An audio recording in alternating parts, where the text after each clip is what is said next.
Esto no es algo religioso, no es una premonición, no hablo como profeta. Estoy hablando a nombre de la ciencia, que lo ha dicho una y otra vez, y cada vez de manera más alarmada.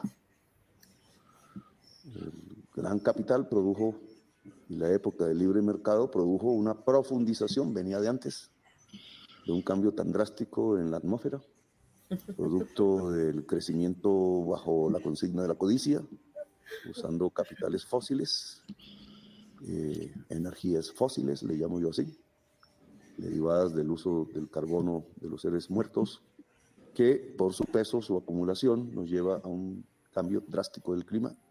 Bueno, y valga la pena anotar que ese man se quiere reír. Ese man se quiere reír. Véale la carita. No, y dicen es la posición fósiles y sacan estas señoras. No. Wow. Yo quiero decir dos cosas El feminista que trajimos quiero hoy. decir dos cosas superficiales. La primera, fíjense cómo se ve distinto con un traje como Julio Iglesias. O sea, se ve un poquito mejor. Pero ese lápiz es indispensable.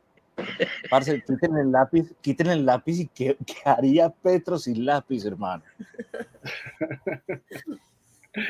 Y está hablando de lo mismo de siempre, de la extinción de la humanidad, pero está hablando de la posesión de un magistrado del Consejo de Estado, ¿cierto? Es como, es un discurso que sirve para todas las ocasiones.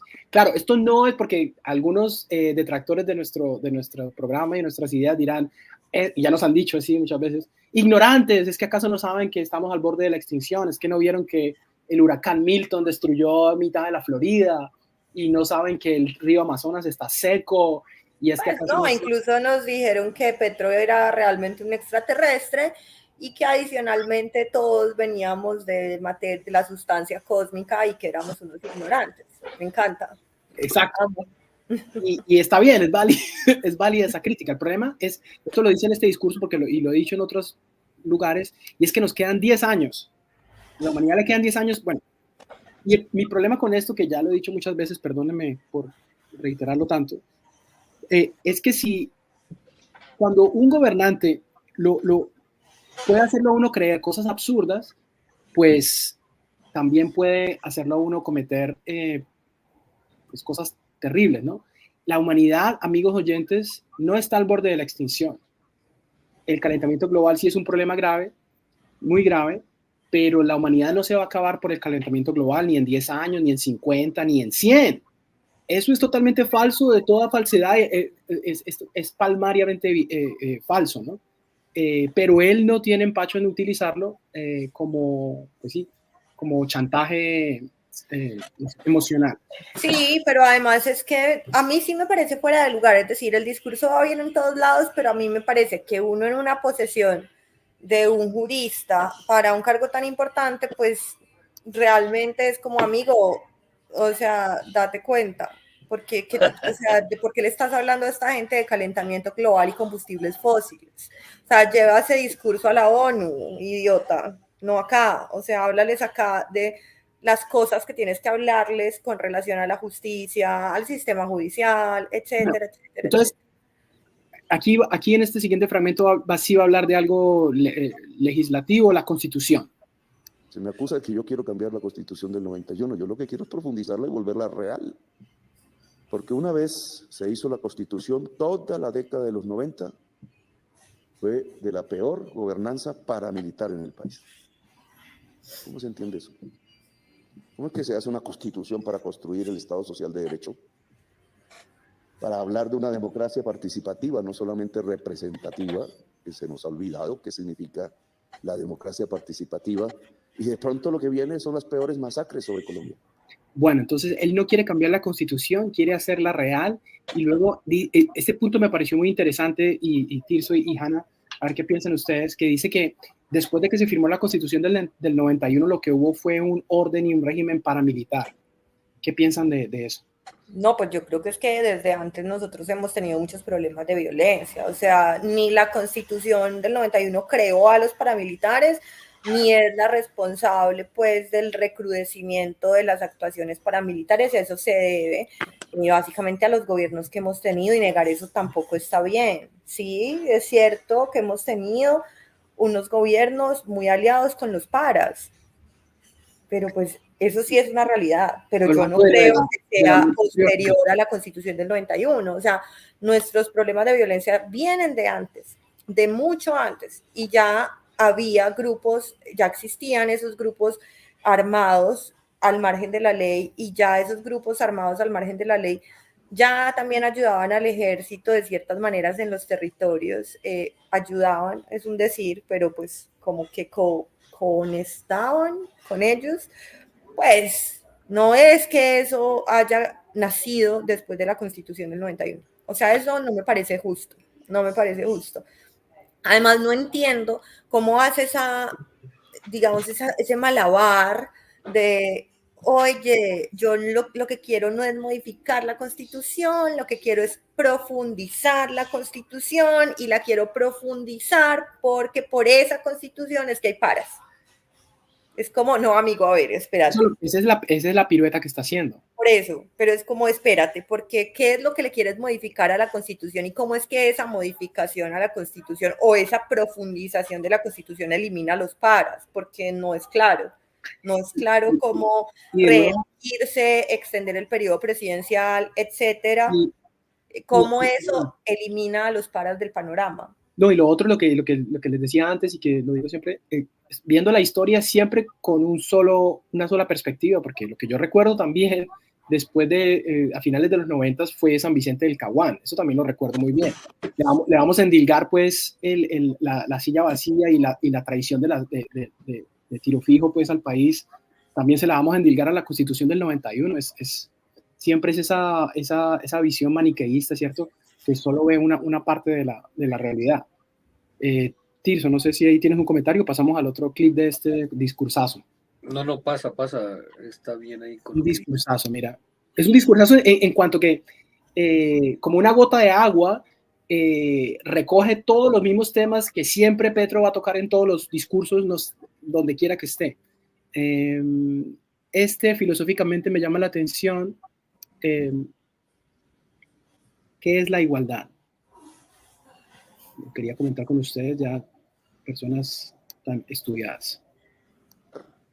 Con los derechos de las mujeres, con los derechos de la justicia social y los colectivos de gentes vulneradas permanentemente, aún incluso por este gobierno que no se atreve a poner de viceministro de la diversidad en el Ministerio de la Igualdad, que fue censurado judicialmente. Suena tan mal la palabra igualdad que no le pusieron fecha de muerte al Ministerio de la Igualdad. ¿Por qué? ¿Y acaso la Constitución no habla de la igualdad? ¿Acaso lo que llamamos Estado Social de Derecho no es la igualdad como un principio rector de la mente jurídica, de la mente política, de la mente cultural? ¿O queremos permanecer en términos de desigualdades similares a la esclavitud, como pareciera ser? Ahí vamos, la esclavitud también la tiene que mencionar siempre. Este tema de la igualdad a mí me estremece, me fascina, porque es una interpretación que yo considero errónea.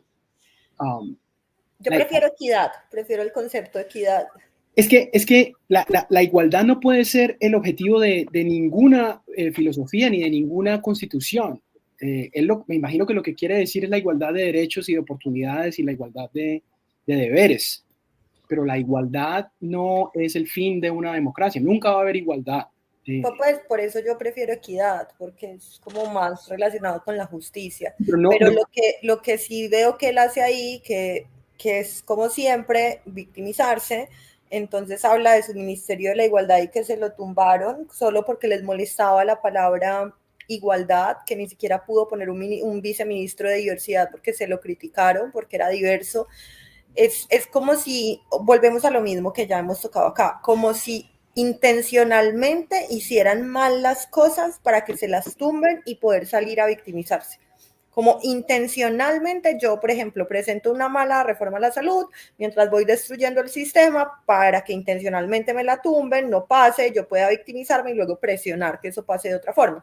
Presento mal el presupuesto para que me lo tumben y luego lo pueda mandar por decreto. Y así sucesivamente, con todas las cosas que ha ido haciendo. Hago mal esto para que me lo tumben y yo pueda debilitar la institucionalidad con mis discursos diciendo que es que todos están en mi contra, todas las instituciones del país están en mi contra porque no me dejan hacer las cosas y es con un golpe blando. Pero adicionalmente, cuando no es eso, puedo victimizar y no puedo victimizarme. Lo que pasa es que entonces la oposición me subestima y dice que yo soy un completo inepto. Ahí es donde yo vuelvo a decir, a este man no hay que subestimarlo. Es sistemático el comportamiento. Eso es una actividad sistemática. Y en ese sentido, no es ni un inepto, porque él no es ningún inepto. Él no es un ignorante. No es un ignorante inepto. No lo es. Entonces, cuando algo es sistemático y siempre tiene ese contenido, y ya sabemos que ese tipo no es un idiota, inepto, ignorante, pues obviamente está tratando de debilitar la institucionalidad desde todos los frentes, que eso es lo que me parece preocupante.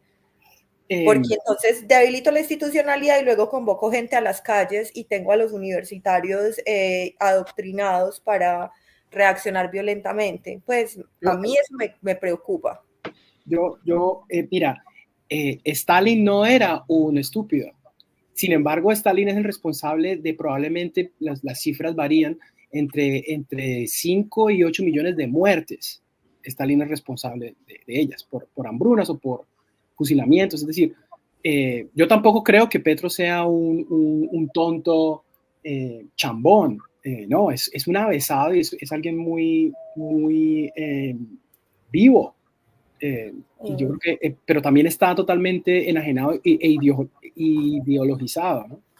Que ese es el asunto. Y el problema con la discusión sobre la igualdad es que tú lo mencionaste también, cuando no le pasan sus reformas, entonces le queda muy fácil llamar a los otros, no solo él, sino también darle carta blanca a los bodegueros y a los seguidores de él, a llamar ponle tú el nombre, a la señora Katy Juinao, por ejemplo, una facha, ¿cierto? Una antiderechos. A todos, a todo el mundo, ¿no? Pues mira que le destaparon ese contrato del ministerio, ya no me acuerdo cuál ministro, creo que fue el de deporte, bueno, un escándalo, y el tipo es negro, es afro y salió a victimizarse.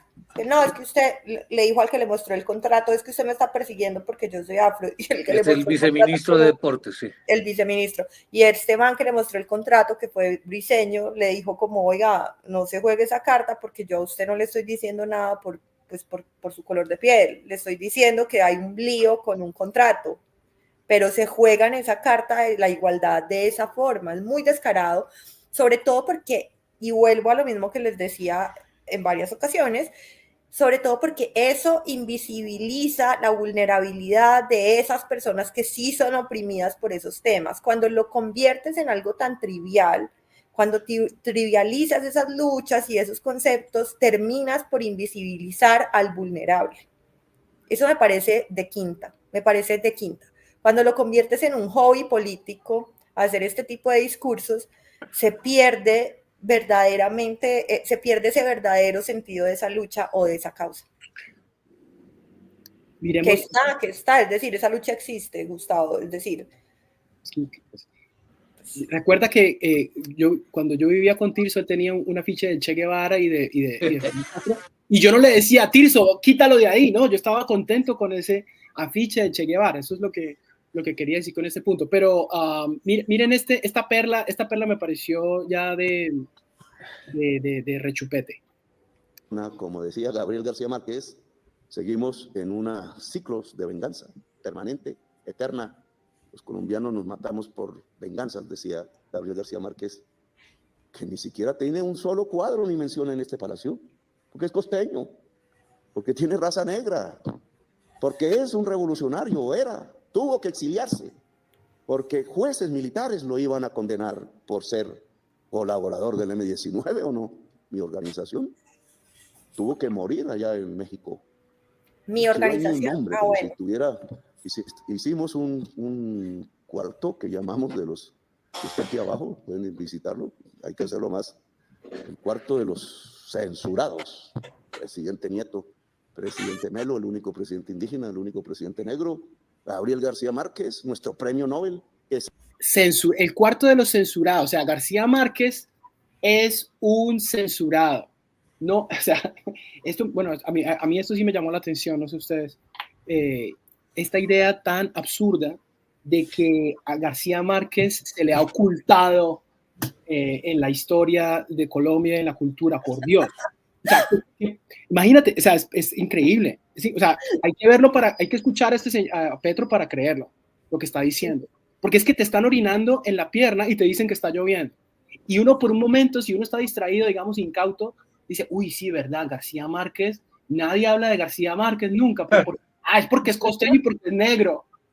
Oh my God. Y ahí, Todo el mundo habla Siguiente, de García digamos, sí, Márquez, o sea, es el único Nobel que tenemos, por Dios, además. O sea, como que, ¿quién no habla de García Márquez, por Dios? hay absolutamente un culto a la personalidad de García Márquez, a todo lo García Marquiano. Hablamos hace 6 meses, hablamos de la novela inédita, esta fue todo un acontecimiento no solo editorial, sino nacional, pues, que se publicó la novela en agosto, o sea, y que venga, o sea, es que cree que la gente es estúpida, ¿no?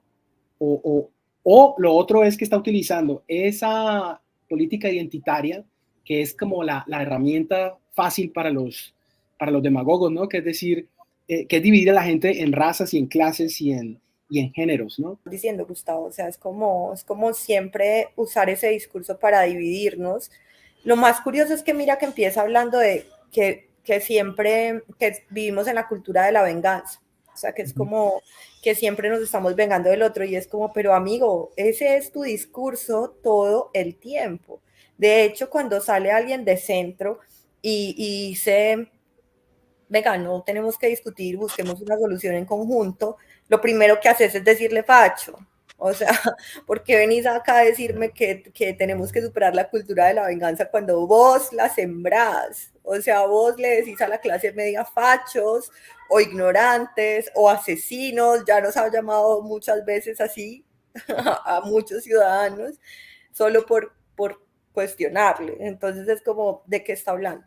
Es incoherente que empiece así, precisamente para terminar en ese mismo discurso de división donde ellos son los únicos buenos. Y aquí traigo algo que siempre decía Silvio, que lo recuerdo mucho, porque es que aquí ya vivíamos tranquilos, o sea, yo me relaciono igual, mejor dicho, todos somos color café con leche acá, es decir, yo me relaciono igual con todos mis amigos, no me importa esa división artificial que nos están tratando de imponer y que sí, de alguna forma ha ido calando en la cultura, como esas pequeñas divisiones son tan innecesarias. Ayer estaba hablando con un amigo justo de eso y lo que decíamos es como donde usted ve un hombre, una mujer, un trans, un negro, yo veo un proletario oprimido, compañero. Entonces, o sea, para mí todos somos proletarios oprimidos, pues la mayoría de los que estamos en la clase media y que somos proletarios. Entonces yo no veo esas divisiones artificiales y creo que la izquierda en general pues de tradición, no ve esas divisiones. Eso es muy de esa izquierda contemporánea o ese progresismo contemporáneo que divide en la división. Es ridículo. O sea, como que su forma de dominar es dividirnos a todos. No, pero bueno, en esa parte hay que reconocer que desde la campaña y todo, bueno, Petro se apropió de un discurso nuevo de la izquierda, ¿no? Que pues ya la izquierda ahora no es la división de clases Sí. y la proletariado, sino más bien lo que tú afirmabas ahora también de todos esos movimientos, ¿no? Entonces la izquierda ahora es de los movimientos LGBT, del feminismo, del animalismo.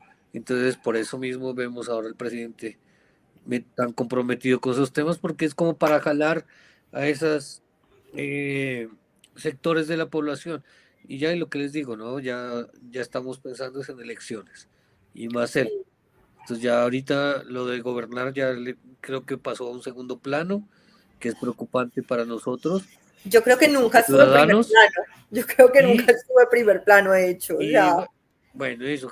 Y ahora pues vamos a esperar qué pasa ya en el 2022, 26. A ver, 26. 26, a ver qué pasa, pero es eso, ¿no? Ver que en ese debate tratemos de evaluar más bien lo que ha hecho o no el gobierno y no quedarnos en las peleas que él nos quiere mostrar y montar ahora como en la agenda pública, porque todo es cosas de la narrativa. Todo es De acuerdo. quién muestra la agenda, quién marca lo que se dice. Entonces también no dejarnos llevar por eso, porque si no vamos a estar peleando que si es, no es culpable, nada, y no vamos a evaluar realmente lo que pasó en este gobierno. Sí, totalmente de acuerdo. O sea que además creo que en muchas cosas no hay avance y no avanzar en un país significa pues que no hay progreso y en otras siento que además hemos retrocedido en derechos que ya habíamos ganado y pues de alguna forma estamos perdiendo ese trabajo que se había hecho. Ahí lo veo difícil para 2026, pero de acuerdo contigo, siempre me ha parecido lo mismo, es narrativa, es un asunto puramente narrativo, todo lo que él hace es puramente narrativo, instaura narrativas, las cambia, siempre logra tener por alguna razón, por más mala que sea o por negativa que sea para él, la conversación siempre logra tener el dominio de la narrativa y nos tiene hablando de un tema que es el tema que él eligió, del que íbamos a hablar. Y yo quisiera, para cerrar con eso, de las narrativas, y la narrativa esta de dividir a la gente entre razas o géneros o lo que fuera, y es que tampoco porque yo sé que habrá gente que pueda mirar esto y decir, pero es que ustedes creen que es que entonces el racismo no existe, es que el machismo existe. Obviamente existe. Claro que sí, lo hemos visto con nuestros ojos muchas veces en distintos contextos, claro que sí, claro que existe. Esa no es la discusión. El asunto es utilizar esas realidades pues humanas para agrandar la brecha y la división y el odio entre las personas, ¿cierto? En lugar de unir a la gente y mostrarle lo iguales que son, lo parecidos que son, es enfatizar en estas diferencias. El antirracismo, que es esa vaina gringa, ¿no? Esa, qué sé yo, filosofía, no sé cómo llamarlo. El antirracismo es, al fin de cuentas, pues racismo total. Cambiemos de tema, muchachos, y hablemos de la salud, si quieren, y este video que... Uy, a mí me rompió el corazón porque Veámoslo. pues, las mamás, pero voy a dar el contexto, las mamás